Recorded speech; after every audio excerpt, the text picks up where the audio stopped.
Okay, our speaker today is Linda Gass. The topic is, can art change your water consciousness? Linda makes artwork in a variety of mediums. She's inspired by the connections between humans and the water and land that sustain them. She'll take us on a photographic journey to the places that inspire her work and give you a new appreciation of the water resources and the role that art can play in educating people.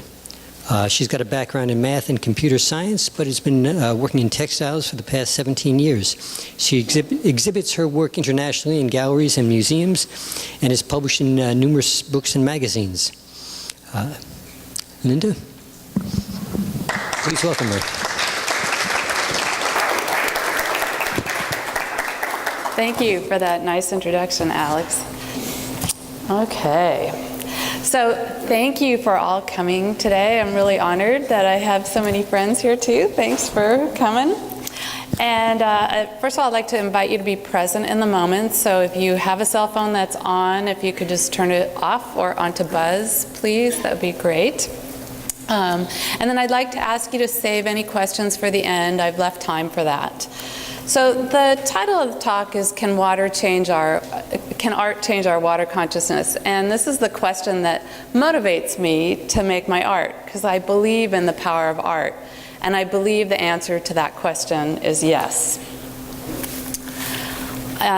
So I'm both an environmental activist and an artist, and I combine the two to make art about water issues in California and the American West. And my approach is to use beauty to encourage people to look at the hard issues that we face. Let me start by asking you, why should we be aware of our water?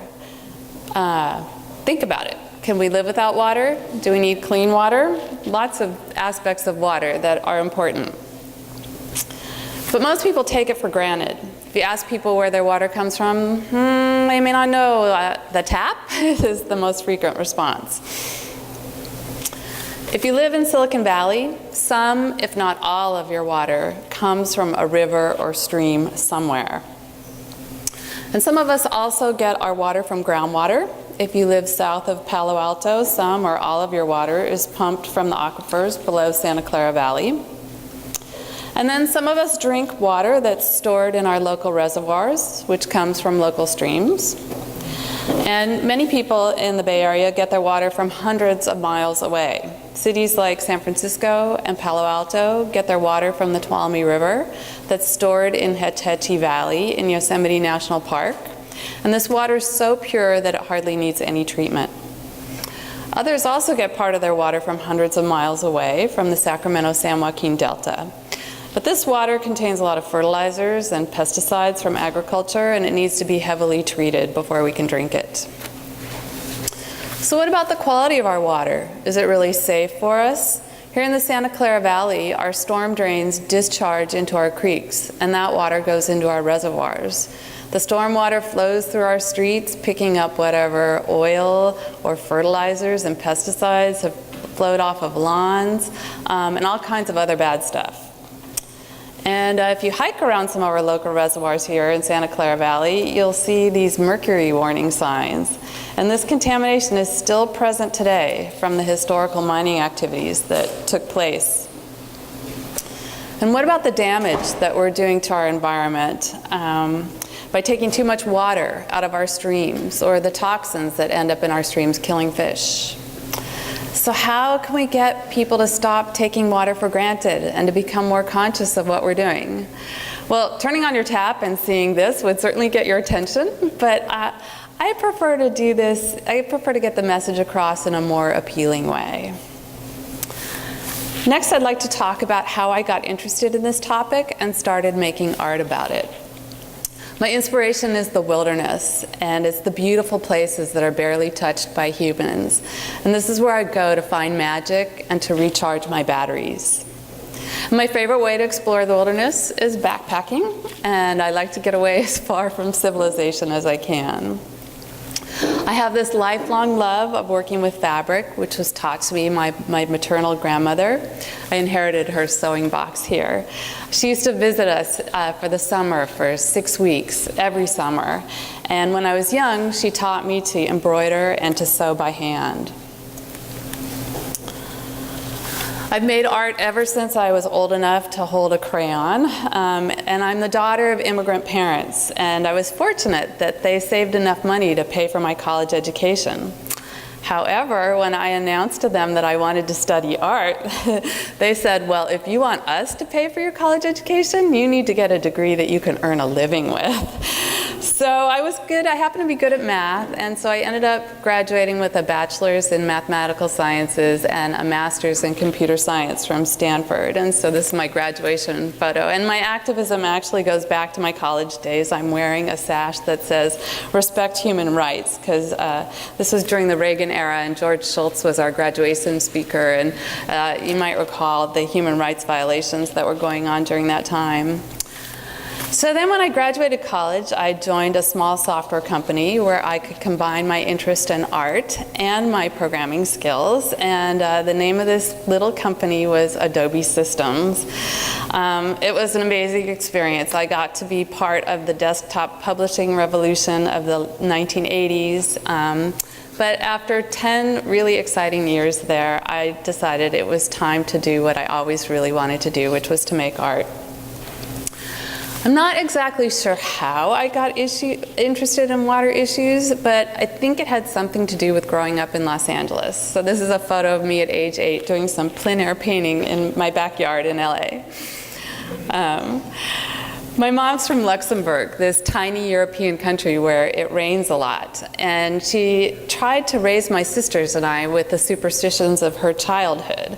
So every night, like good European meal, we had salad with dinner. And we were told that if we didn't finish the salad, because salad doesn't keep, it was going to rain the next day. But everyone in Los Angeles knows that it never rains in LA, so we really couldn't take her threat very seriously.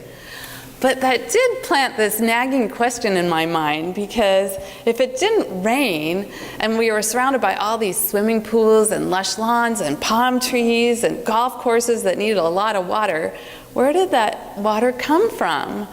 And so something just didn't make sense to me. But it took me a while to figure it out, but once I learned that Los Angeles is really a desert and it imports lots of water from far away to make it green, I just haven't been able to let go of that concept since.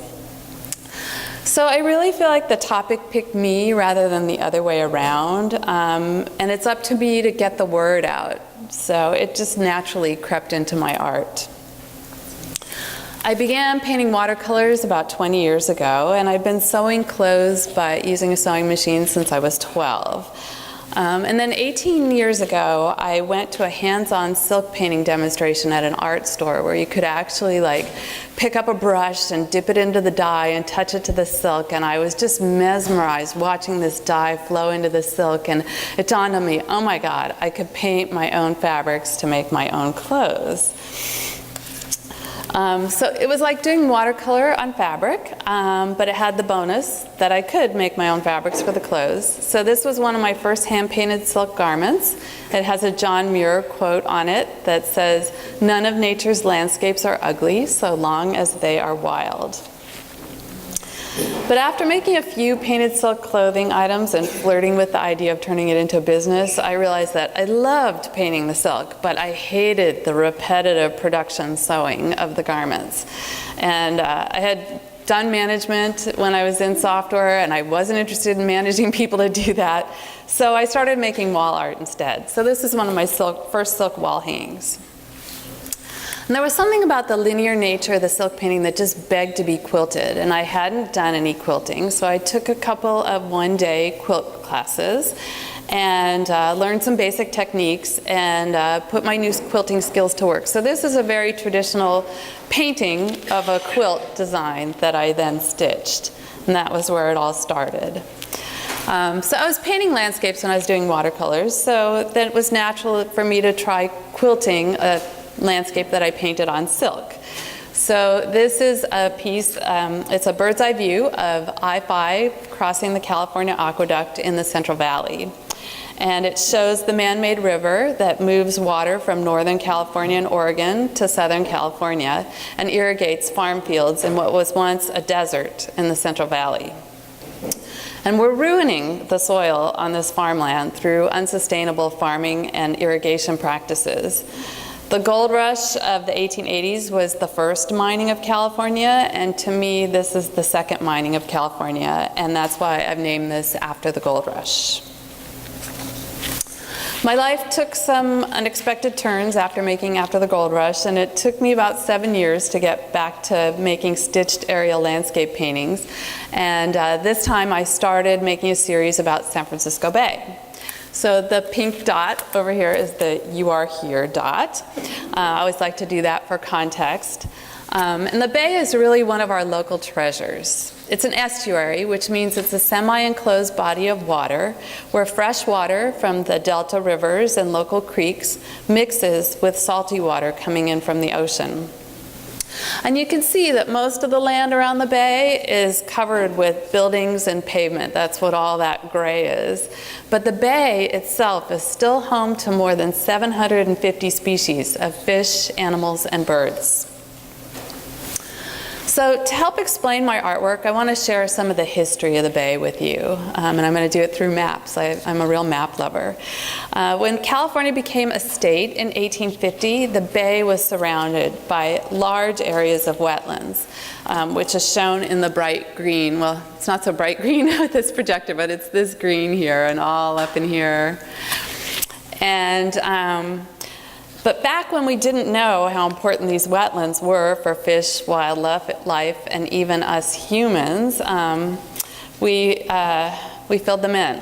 But wetlands filter toxic pollution and provide habitat for wildlife, and they also provide flood protection. Today, San Francisco Bay is 1/3 smaller than it was, and over 90% of the original wetlands have been filled for development or turned into salt ponds. You can see how little of the bright green is left. There's like a few little spots here and here, but the rest of it has been replaced by purple, which is development, orange, which is salt ponds, and this lighter green, which is agriculture.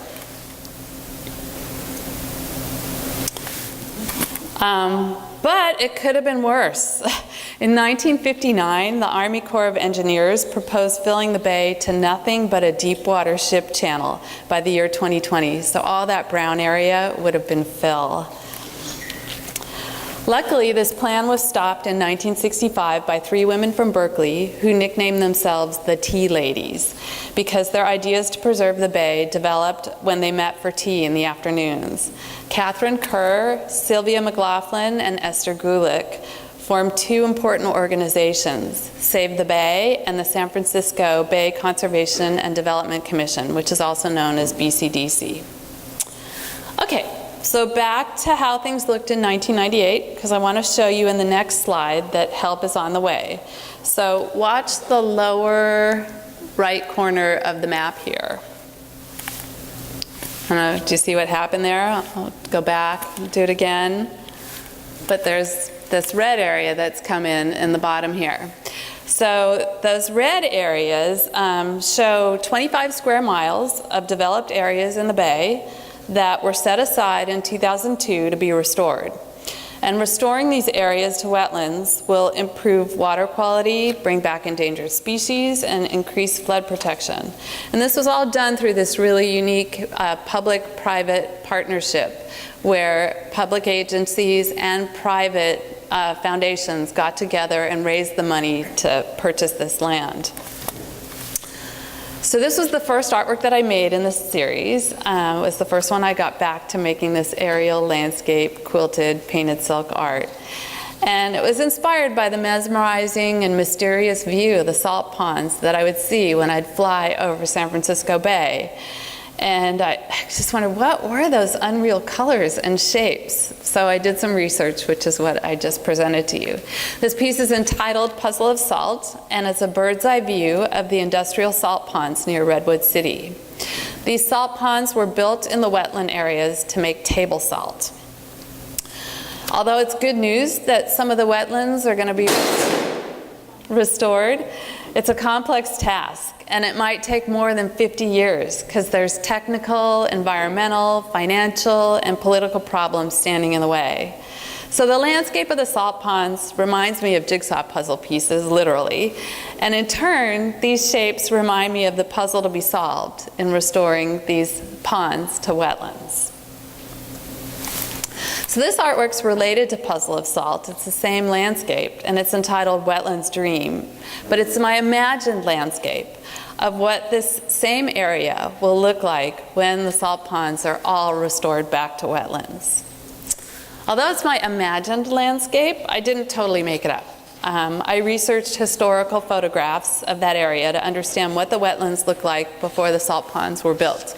So there's photographs from 1946 that actually show the natural wetlands. And then to understand what the natural colors of a wetland actually look like, because there aren't that many, I visited one of the few untouched salt marshes in the bay. And again, here's the artwork to show you how I incorporated my research to create the painting. This piece is entitled Fields of Salt, and it's the view looking north from Alviso towards San Francisco. And what looks like farm fields in the foreground are actually salt ponds, and that are slated to be restored to wetlands as part of the 2002 protection efforts, and some of them are in process now. The ponds in the upper third of the painting are going to continue to be mined for salt production. So when people see my work for the first time, they usually ask two questions. One is, how do you do that? And then the other one is, how long does it take you to do that? And that last question is really easy to answer. It takes a really long time. But seriously, to answer these questions, I'm going to show you a series of images about my process to give you a quick overview of what goes into my work. Here's my current studio in Palo Alto at the Cubberley Community Center, where I make all of my work. My dyes and resists are stored in these shelves back here. This is the painting. This is the table where I do my painting. And it's a little hard to see, but this is my sewing machine here and my ironing board. And I make my paintings on silk using liquid silk dyes. And I mix all my colors from the primaries, cyan, magenta, and yellow. And to make darker colors, I add black to it. And to make lighter colors, I dilute it with water. And this is a dye mixing chart that I made from those primary colors. And this way, when I want to mix a color, I know what proportions I need to approximate to get there. And I mix my colors drop by using eyedroppers. And so when I put a drop of blue into this yellow dye, I get green. These are my brushes, which are regular watercolor brushes. And then in the lower right corner are these special Japanese brushes that I use for getting smooth gradations of colors between the dyes. I do a lot of research to prepare my drawings for my work. I'm a map lover, and I research historical and current maps, topographic and otherwise. I also read books and newspaper articles. I've used aerial photographs from the U.S. Geological Survey Library in Menlo Park, and now they're actually online, which is really nice. I don't have to leave them my driver's license and go make a photocopy anymore. And this is one of the images I used for Puzzle of Salt. And I'm both interested in today's landscape and what it used to look like, and so USGS is a great resource in that regard because they have all the historical photographs that going back to the early 20th century. And then I was ecstatic when Google Earth came out because it enables me to do a lot of my research just from my laptop. So once I've gathered all of my source material and done some reading, I do a small drawing of the aerial landscape with a focus on the human mark that affects our water in some way. And I simplify and abstract a lot of the detail in the landscape. And then when I'm satisfied with my smaller drawing, I scale it up and redraw it at the large size. I'm just going to take a little drink of water here. Then I get out my colored pencils and I do some small thumbnail drawings and I work out different possible color schemes. I really, really like working in complementary color schemes. So you see that a lot in my work. And then I mix my dyes, as I said, drop by drop, and I try them out on this grid of squares on the same kind of silk I'm going to use for the painting. And I keep adjusting the proportions until I get exactly the color I want. You can see how many different trial colors I go through here in this, and until I settle on my final colors. Then I stretch a piece of white silk on a stretcher frame. And I place my enlarged drawing underneath, and I trace it using a special pencil that ultimately washes out of the fabric. I use a water-soluble resist. It's a material that prevents the dye from spreading, and that's how I get my distinct shapes in my work. And I use this squeeze bottle with a really fine tip to squeeze out a narrow line, and the resist acts like this dam, so I'm actually doing water interventions in creating my work. So here's an example of it. You can see the resist lines, they're kind of sparkly here. And I've put dye underneath the resist because if I didn't, I'd get the white of the silk, and I don't want it to be white. And then here you can see how the resist has acted as a dam. It keeps the green from flowing into the blue. And so ultimately I build up all these layers of dye and resist, and then when I'm done, I steam set the dyes to make them color fast, and then I wash out the silk to remove any excess dye and also to remove that water-soluble resist and any residual pencil marks. And then I make a sandwich with the silk painting, and then this fluffy material called batting, and then another piece of silk on the bottom, and I secure all the layers together using safety pins. And so that's getting it ready to stitch on my sewing machine. And then I stitch it on the sewing machine, and wherever I've stitched, it makes it absolutely flat. It like brings all those layers together flat, but it leaves it puffy everywhere else. And so using the sewing machine and different color threads, I'm sculpting and adding additional color elements to my work. And so then that would be the finished work. So now I want to talk about a series that I've done about land use issues around the Bay. And it was inspired by a talk that I went to by Gary Snyder many, many years ago. And in that talk, he gave us a quiz that he calls, "How local are you?" And he asked us questions like, do you know where your water comes from? Do you know where it goes when you're done with it? Do you know where your garbage goes? And I'm an environmentalist, and I sort of thought I knew the answers, and I thought, but I really should definitely know the answers. So he inspired me to do serious research about where these things actually go and come from. So as a result, this work gets very personal and it gets dirty. So back to the bird's eye view of San Francisco Bay, I explored where my sewage goes, which is this yellow dot, where my garbage goes, which is the orange dot, and where my gasoline gets refined, which is this red dot. So I don't know if you noticed anything that all of these sites have in common, but what really struck me was they're all right on the edge of the bay. So that observation led me to asking more questions and researching the answers, and so my artwork emerged from that. So here's a bird's eye view from Google Earth of where my sewage is treated, which is the Palo Alto Regional Water Quality Control Plant out in Barcadero Road. And I've outlined it here, it's supposed to be yellow on this drawing. And you know, don't get me wrong, the fact that we have sewage plants, treatment plants, is a really, really good thing. We used to just dump our raw sewage out into the bay. And we did this up to as late as the 1950s and 1960s. But this plant is located right next to a wetlands, and that is of concern to me. So I like to do site visits as part of my research, so I took a tour of where my sewage goes, and it was really interesting.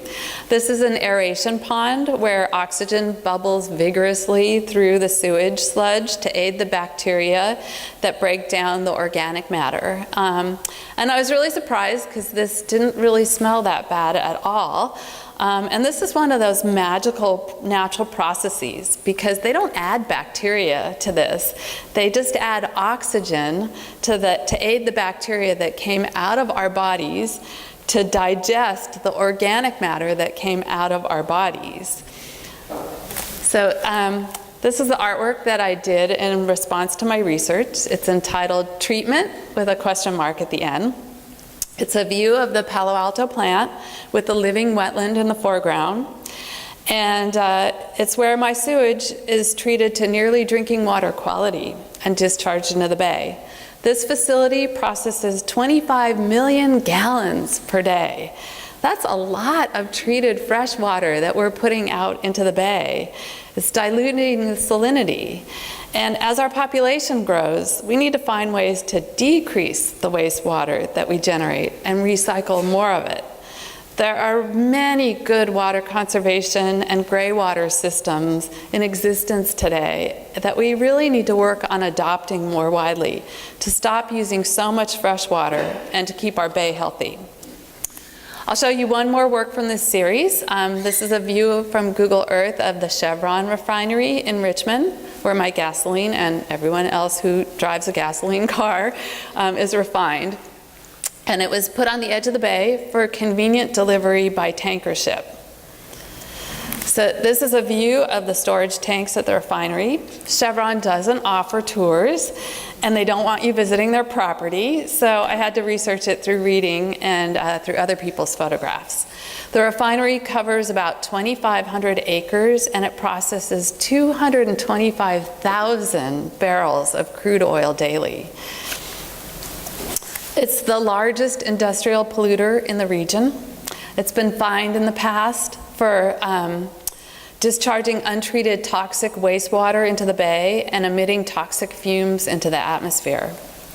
So this is refined with a question mark at the end. It's a bird's eye view of the refinery, and the bay water quality has really paid a high price for the convenient location of this facility. Dioxin and PCB discharges have polluted the waters around it, so eating any oysters or fish caught in this area is seriously hazardous to your health. So you're shaking your head no. It's definitely bad, yeah.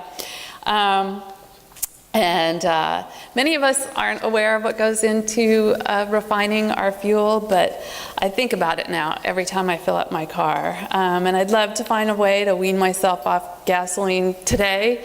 It's a work in progress. But for now, I take whatever steps I can by riding my bike, carpooling, and using public transportation. And maybe there'll be an electric car in my future. So this is another series I'm working on that explores confluences of bodies of water in California that no longer exist due to human impact, such as dams and diversions. And I've paired each missing confluence with a species that's either extinct or endangered as a result of that. So in the interest of time, I'm only going to talk about one of the artworks in this series, and that's one that's about the San Joaquin River.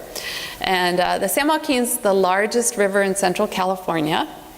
And before the 1940s, the river supported spring and fall Chinook salmon runs that numbered over 300,000 fish. But that all changed with the completion of the Friant Dam in 1942. That dam enabled significant water diversions from the San Joaquin for agriculture. And so much water is diverted from the river that it dries up before it ever reaches its confluence with the Merced River.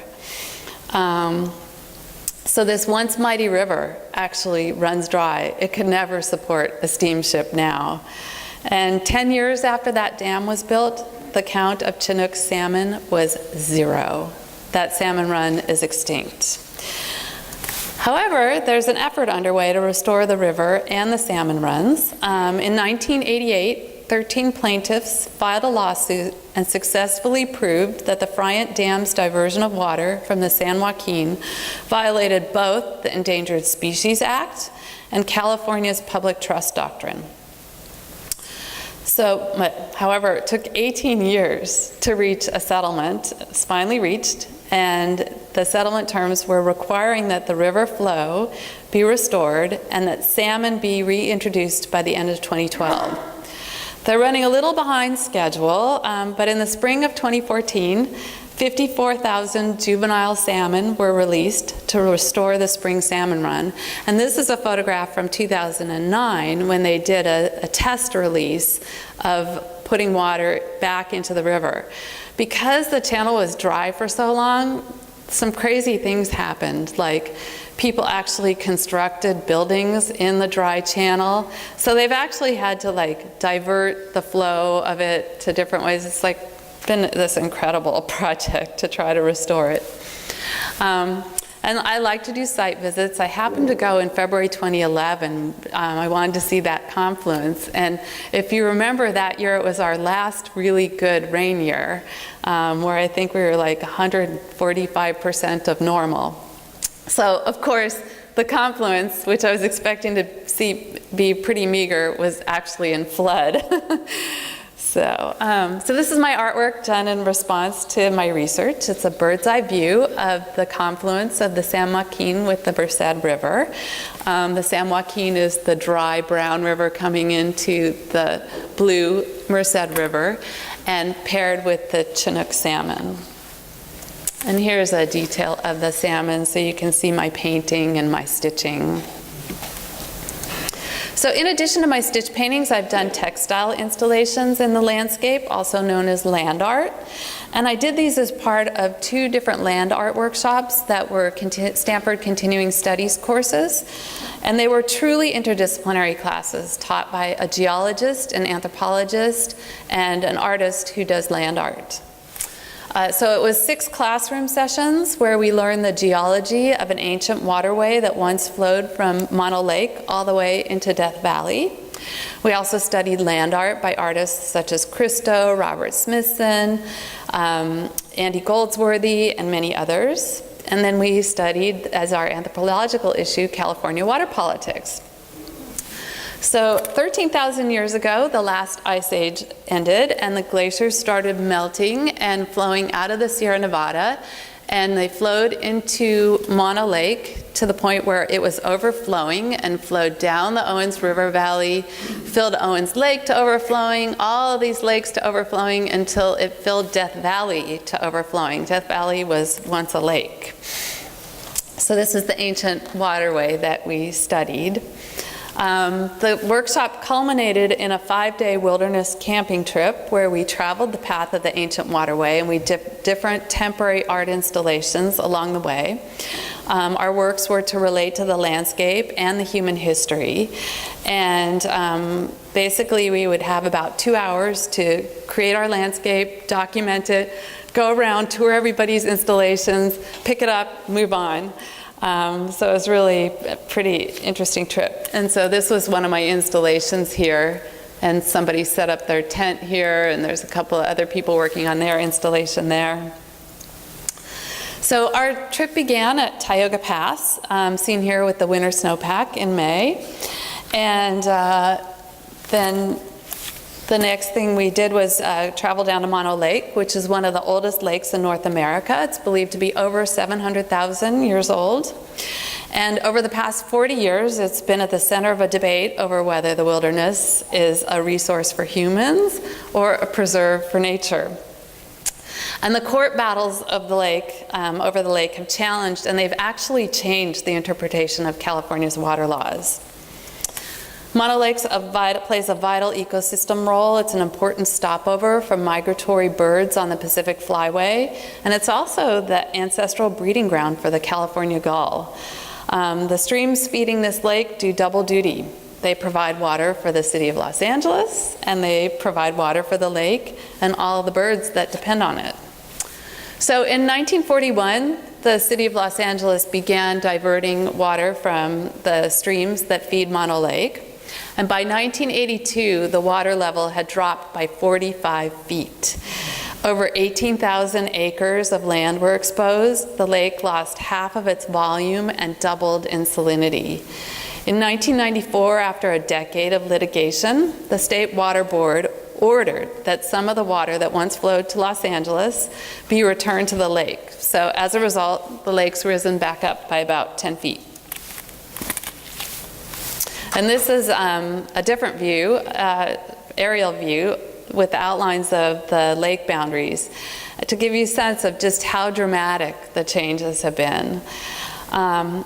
Returning water to the lake forced the city of Los Angeles to start conserving water. And they did things like install over 1 million low-flow toilets, use recycled water for irrigation, and it just goes to show you conservation really can make a huge difference. These are tufa formations in Mono Lake. They were originally under the lake's surface. These tufa occur when a freshwater spring that's rich in calcium flows up into a lake that's rich in carbonates. And when the calcium comes in contact with the carbonate, it makes calcium carbonate as a deposit, which is also known as limestone. And these used to be completely underwater because they only form underwater. And so it gives you a sense of just how much the lake level has dropped. This is Parker Creek, one of the creeks that flows into Mono Lake, rushing with winter snowmelt. And this is so hard to see, but these are 2 diversion gates that are on the creek. And the simple closing of one and opening of the other sends water that was once destined for the lake to the aqueduct for Los Angeles. So this was one of my first land art installations, and I chose to work in fabric, textiles, and I used color nylon tulle, which is a sheer fine mesh that becomes more opaque as you bunch it together. And my goal was to use the water-like nature of the fabric to recreate water features where there's no longer water. And this is another view of the same piece. It's entitled Rivulet at Parker Creek. And I constructed it on a dry glacial moraine to represent 2 kinds of water. The water that's no longer there, that ancient glacial melt, and the water diverted from Mono Lake to Los Angeles. So working our way south, we reached the now dry Owens River Gorge, formed thousands of years ago from the river cutting through the rock. And this is a section of the Owens pipeline carrying water diverted from the Owens River Valley to Los Angeles. And here's a photo of it with a person behind it for scale. It's really huge. And if you walk up to it, you can feel and hear that massive amount of water flowing through it. So this is an artwork that I did, I don't know if you can see it here, just in response. It's entitled Water Entrapment at Owens River Gorge, and I did it as a collaboration with a friend in the class, and we recreated a waterway from nylon tulle in the area of the gorge. And this is another view of it. And we built it in an eroded channel in the rock to represent the water that used to flow in the Owens River and is now diverted to Los Angeles through the pipeline. So there was a second land art course a year later that focused on the Central Great Basin of Nevada, where ancient Lake Lahontan once filled the region. And the anthropological issue that we studied this time was the Paiute Indians, their culture, and struggle for survival after the Europeans arrived. So during the last ice age, again, water flowed, glaciers melted in the Sierra. This is a little further north than where we were. And flowed out of the Lake Tahoe area down the Walker and Carson drainages and filled this entire area of Nevada. This is all ancient Lake Lahontan. And there are 2 remaining lakes in this Great Basin that are remnants of the ancient lake. One is Pyramid Lake and the other one is Walker Lake. And both of those lakes contain an ancient fish, the Lahontan cutthroat trout, that are still living today. The trip began in the Sierra, overlooking the headwaters of the Truckee River. We stopped at Donner Pass and had a Donner Party-themed potluck lunch. So I'll leave it to your imagination to think about what people brought to eat. So following the Truckee River, we reached Pyramid Lake. It's a salt lake, and it's the largest remnant of ancient Lake Lahontan. It's a major habitat for Lahontan cutthroat trout, and it's an integral part of the Paiute Indian Reservation. And they're actually one of the few tribes in North America that were never displaced from their home territory. So the National Reclamation Act was passed in 1902 to build irrigation projects in the West to reclaim arid lands for farming and settlement. Now that I know more about it, I think the Bureau of Reclamation is just one of the strangest agencies we've ever had. So diversion of the Truckee River became one of the first projects completed under this act. And it significantly reduced the flows of the Truckee River to Pyramid Lake, which caused the native cutthroat trout to become extinct by the 1940s. And the fish population died because there wasn't enough river flow for them to swim upstream and spawn. By 1967, the lake reached an all-time low of 94 feet below its highest recorded level.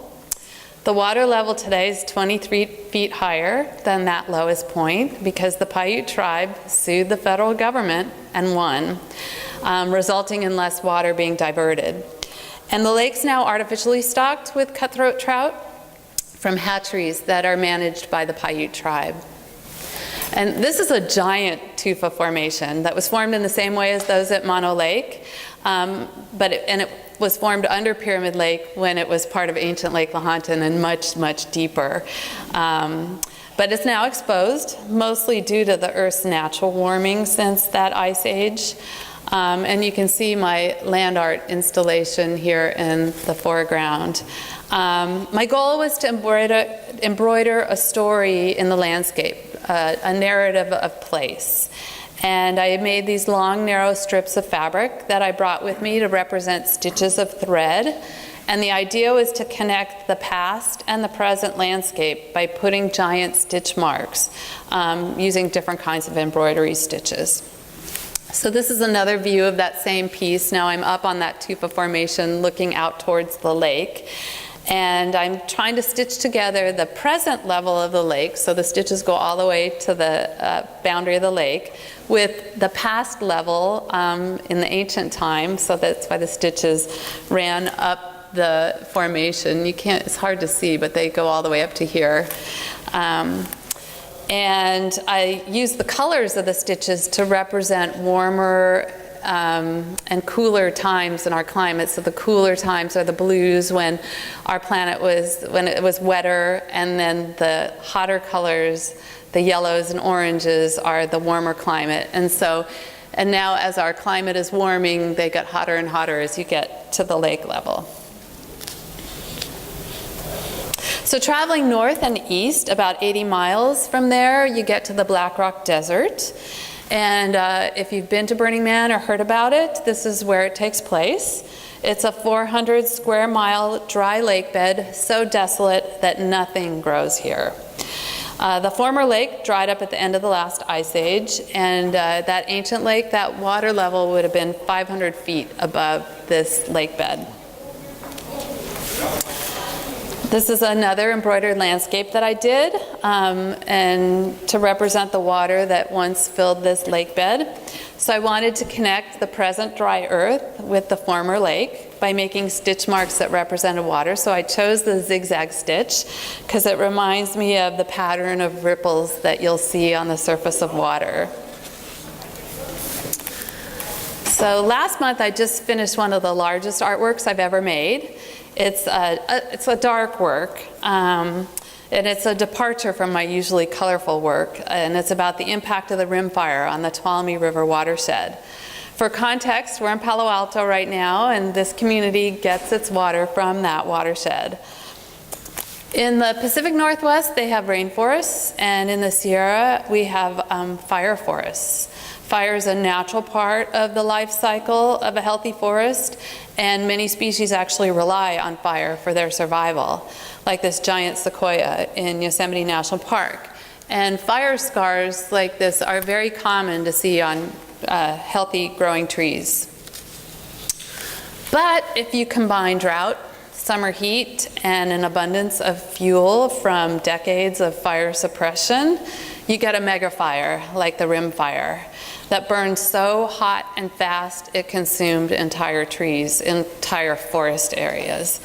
The fire was started by a hunter's illegal campfire near the Rim of the World Vista Point on National Forest land on August 17th, 2013, during the hottest part of the summer and in the midst of 2 years into a significant drought.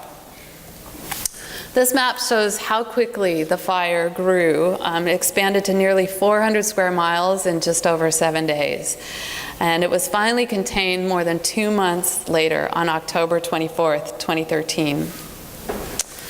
This map shows how severely vegetation was burned within the Rim Fire boundary. The red represents the most severely burned areas and accounts for almost 40% of the total area. And many of those red areas are directly adjacent to the Tuolumne River and its tributaries. The habitat surrounding the river has been lost, and soil erosion could further degrade the watershed. And this is what a severely burned area looked like 2 months after the fire started. There's really nothing green left at all. This map shows the area of the Tuolumne River watershed. And for anyone not familiar with the term, a watershed is the area of land where all of the water that drains off of it goes to the same place. So in this case, the Tuolumne River. The Rim Fire, which is outlined in red here, was it was the largest wildfire recorded in the Sierra, and 96% of it was in the Tuolumne River watershed. And the fire is going to have long-term impacts on this watershed. Water quality is and will be affected by ash, fire retardant, soil erosion for years to come. And some of the severely burned areas may never recover to forests, which will change the watershed forever.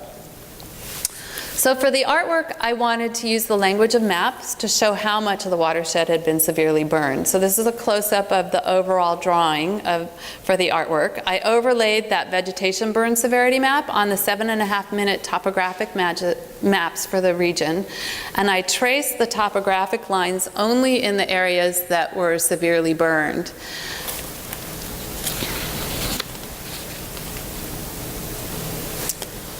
I'll just go back for a second. So, and my rationale for that was that now that all that vegetation's gone, you can clearly see the topography. So this is a close-up of the stitching, the actual artwork. I transferred my drawings to the black silk, and I stitched them on a sewing machine using blue thread for the water and a light gray thread for the topographic lines. And the boundary of the fire is this dashed stitching line. And unfortunately, you can't see my black stitching on here, but there's all this squiggly stitching. If it was darker in here, you could see it because it shows up in the photograph really well. There are all these squiggly lines to represent kind of the chaos of the burned area. And then there are straight grid lines here in the unburned area, representing the area outside of the fire. And here's the overall artwork, which I'm sorry is really hard to see under these lighting conditions in here. But if you came and saw it in person, you would see the blue stitching lines really popping out alive as this water in here. And then all of the light gray stitching lines really showing you how much was so severely burned. In fact, the light gray stitching lines don't even show up in this image right here now. I'm really sorry about that. 1 year later, in October 2014, I revisited some of the severely burned areas, and many of the burned areas in the National Forest are now being logged in what's being called a salvage logging effort to harvest the wood for timber. And while this brings a nice economic boost to the logging companies, it also robs the forest of the ecosystem benefits of the deadwood's role in regenerating the forest. But I was really encouraged to see some new saplings growing out of the devastation. And we also stumbled upon this random piece of art in the logged forest. I have no idea who made it, and I'd love to know what the meaning behind it is. But it was a real surprise and a delight to see. It's on Hardin Flat Road, which goes to the Berkeley camp, which completely burned down. So I don't know if this was the kind of chair they had at the camp. I don't know if it's related to that or not. Over the past 2.5 years, I've started working in glass as well, and I've been experimenting with different glass making techniques.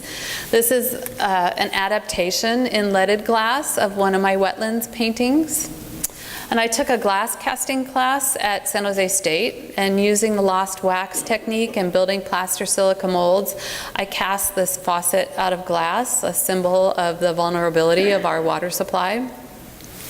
And this is another cast glass piece entitled Tapping Mono Lake. And the outline of the sculpture is the shoreline of the lake and the island in it. And just questioning, do we really need to drain ancient lakes to have our precious green lawns? And this artwork's made from 16 layers of glass fused together. I screen printed designs on 8 of the layers with special glass enamel paints. And you might be able to make out some of the designs, a couple of fish, a map, some text, and a boot print. And there's other things in there too, a photograph. And each layer represents one of the complex issues surrounding Searsville Dam on Stanford land. And this is a preview of a part of an artwork that I'm currently working on that documents the loss of wetlands around San Francisco Bay and also the wetlands that have survived. And this artwork focuses on the Palo Alto Baylands, showing the filled and developed former wetlands next to existing wetlands. And so I sandblasted under these lines here are the developed area, and I sandblasted in underneath the former wetlands channels, and these are glass paintings of the current wetlands channels. And my designs are based on present-day aerial photographs and historical United States Coast Survey coastline maps from 1850 to 1860. And the last thing I want to show you are some photographs of an exhibit I curated about the history and future of water in the Santa Clara Valley. It was at the Los Altos History Museum, October 2011 through April 2012, and then it traveled on to the Los Gatos History Museum and History San Jose. And the exhibit looks at the changing relationship between humans and water through 5 time periods and asks the question, can history teach us to become better stewards of our water? And the topic gave us a couple of challenges. First of all, people take water for granted, so why were they going to even be interested? And then the history is kind of depressing. So how are we going to actually get people to come see the exhibit? So we got creative and made our displays interactive and fun. And we included art installations and recorded sounds as a way to touch people emotionally. And we emphasized a hopeful future. So we started with the native people of the region and their very intimate relationship with water. And we ended with a look at the future, portraying our challenges and presenting simple steps that individuals can do today to make a difference, that you don't have to wait for government policy or regulation to take effect. This is an interactive map of California that shows you where your water comes from, and there are different buttons you could push that listed the cities, and so you could find the button for your city and then it would light up and show you where your water comes from. And this is the hidden water scale that reveals how many gallons of water it takes to produce different foods. So you would take one of those plates of food and put it on the scale, and the foods were things like chicken or beef, or and you could compare things like white rice to brown rice. And after people put things on the scale, so these different, depending on how many gallons, a different light would light up along here. But after people played with this, I would hear them resolving to change their eating habits. I don't know how many people stuck with it, but so if you played with the display, you'd learn that it takes an incredible amount of water to make a pound of beef, the equivalent of 5 months worth of 10-minute showers, taking a shower every day. Chicken's less, and tofu is the least. Lettuce really surprised me because I thought it would take a lot of water because it's mostly water, but it really takes very little. It's very efficient in converting the water that gets put on it to the food itself. And brown rice takes 25% less water than white rice. Obviously, the extra water goes into the processing of taking the brown part off the rice. So, it's just like what they tell you for eating healthy. Eat mostly vegetables and fruits and whole grains. It's good for your body, and it's also good for conserving water.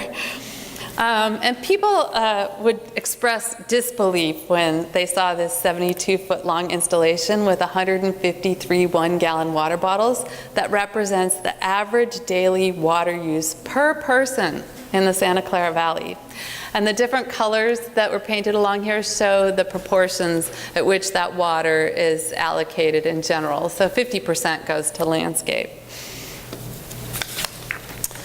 And it's one of the simple things that individuals can do today. We demonstrated water reuse in this appealing outdoor display of a washing machine discharging gray water into a wetlands marsh, along with samples of plant-safe laundry soaps. And the exhibit incorporated art as another way to touch people. And one of the big pollution concerns that we face today is trash in our local creeks, specifically plastic trash, which finds its way into our oceans. And so this installation was by Judith Selby and Richard Lang. And it was made from plastic collected from a beach they live near in Point Reyes. And much of this trash actually comes from our local creeks and flows out of the bay and hits the currents up north to Point Reyes and ends up on their beach. There's a lot of recognizable objects in here, a frisbee, flip-flops, balls, and we would ask kids coming in on the tours to make up stories of how did that piece of plastic find its way to the beach. And this was another plastic pollution sculptural art piece. It was a really fun photo op installation by artist and surfer Kathleen Egan. She collected plastic water bottles from her surfer friends in just 3 weeks of their regular use and made this. And unfortunately, many of our plastic bottles end up not in the recycling bin, but tossed along the roadway and eventually down a storm drain and into a creek and out to sea.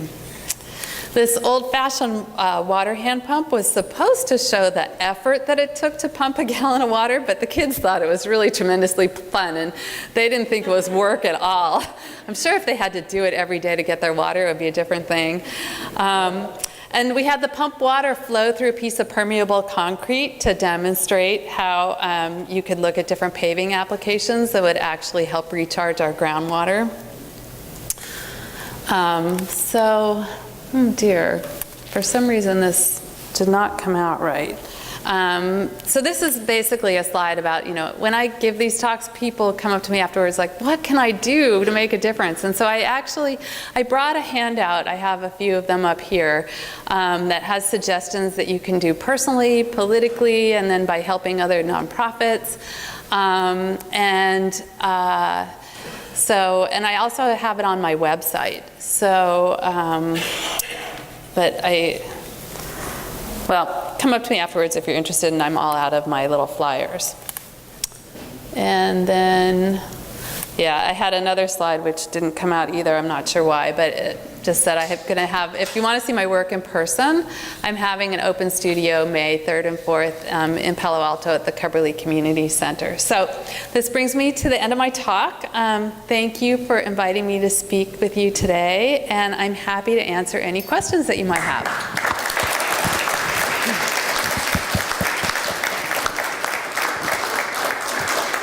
And I can bring the mic.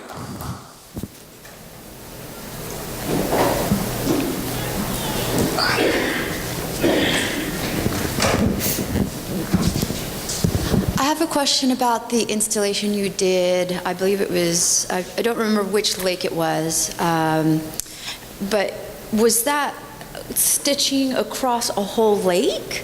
No, the stitching, that was at Pyramid Lake. Okay. And I ran the stitching from the lake shore up the shore of the lake to kind of the beach that was by the lake, up one of the tufa formations. So this was fabric? It was fabric. That was laid down? Yes. Okay, and how long was that? So in terms of actual total length, those are 6-foot long strips of fabric. So maybe it was 100 feet, so something like that. Sort of unrelated, well, it is related. The predicted sea rise is going to be over the next 50 years. I mean, I know that San Mateo County already has a organization trying to plan this out, what to do about it, sea walls or let the water rise. How does that affect fresh water? How does that affect what? How would that affect fresh water? How will that affect fresh water as far as sea level rise in this area? Well, that's an interesting question. I think the biggest impact of the sea level rise in this area is going to be on the land surrounding it. And so there are different organizations looking at building levees, raising the height of levees. In terms of fresh water, you could get more problems with saltwater intrusion into our groundwater. But I really don't know the geology of that, so I'm not really the right person to answer that. There might be somebody here. There are some water experts who may be able to answer that question. Is there anybody who? Yeah, I'm sorry, I can't do better than that. Your art is very interesting, and when you mentioned that you used to work at Adobe, and then I saw your color chart, that you use with dyes, it looks like you have an interesting combination of technology with art, with science, in a unique way that I've never seen before, and I was just wanted to make that comment. If you want to say something about, how technology has influenced your art, something like that. Okay, yeah, thank you very much. Yeah, that's an interesting question. Yeah, because of my background in math and the sciences, it can't help but creep into my art, and I do combine them all the time. There's a lot of science research that's behind the art that I make, and I can't leave it behind. I'm not one of those artists who makes art for art's sake. I don't know how to do that. But I do know how to combine the science and art and make art about that. And that's what I do. So thanks for observing that and articulating it. Hi. One of our local problems I'd just like to mention is that a lot of people are building these huge new houses and with basements. And we were at a city council meeting, and Karen Holman told us we're trying to get some laws in place to prevent people from pumping out thousands and thousands of gallons of groundwater for these basements. And so that's kind of one of the big local problems in my neighborhood. And I wondered if you'd done any work on that kind of thing. Yeah, I haven't personally looked into that issue, although I've heard about it. And it really is a shame that all of that very important groundwater gets pumped out when making a basement. Where we live in this area, the water table is higher, and so when you start digging down to a basement level, you start hitting that water, and in order to build that basement, they have to drain that water, and often it just gets pumped out into the storm drains and out into the bay, and that's really a shame and a waste, and I hope that can be addressed. I don't know if anybody knows about more about that issue, if they want to speak to that. Are we time for one more question? Anyone has any more questions?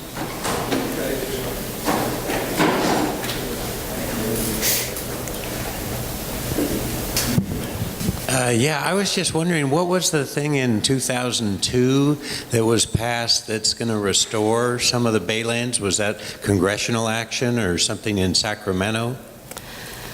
Yeah, it's the Wetlands Restoration Act of 2002, and I believe it was well, I know that Dianne Feinstein was really instrumental in making it happen, so it could have happened at the federal level. I'm sorry that I see people shaking their heads yes, so it did happen at the federal level, and it looks like somebody may have more to add to that. Well, I have something else to add.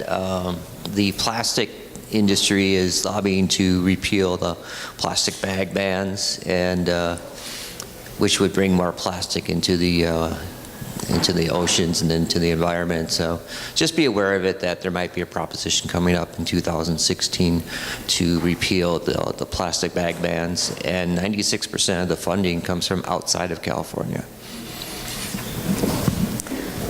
I think lunch is ready, so thank you very much, Linda. Okay, thank you all.